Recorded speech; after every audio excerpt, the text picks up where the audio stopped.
Banking office চলবে সকাল 9টা থেকে 4টা। মার্কেট বন্ধ হবে সন্ধ্যা 6টায়।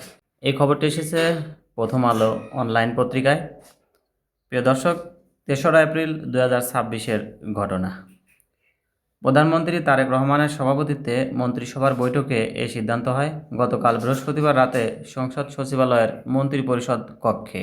সিদ্ধান্ত অনুযায়ী অফিসের সময় 1 ঘন্টা কমিয়ে সকাল 9টা থেকে বিকাল 4টা পর্যন্ত করা হয়েছে। বর্তমানে সকাল 9টা থেকে বিকাল 5টা পর্যন্ত অফিস চলে, আর ব্যাংকে লেনদেন চলবে সকাল 9টা থেকে 3টা পর্যন্ত এবং ব্যাংক বন্ধ হবে বিকাল 4টার মধ্যে। প্রিয় দর্শক, তাহলে এখন থেকে ব্যাংকিং কার্যক্রম হবে সকাল 9টা থেকে 3টা পর্যন্ত। এদিকে আরেকটি নিউজ এসেছে যে সব দোকানপাট ও শপিং মল সন্ধ্যা 6টার মধ্যে বন্ধ হবে, যা আজ শুক্রবার অর্থাৎ 3রা এপ্রিল 2026 থেকে কার্যকর হবে।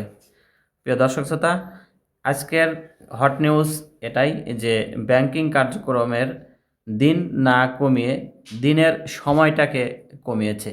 এর মূল উদ্দেশ্য হচ্ছে বিশ্ব যে জ্বালানি তেলের সংকট রয়েছে সেটাকে কমিয়ে আনার প্রয়াস।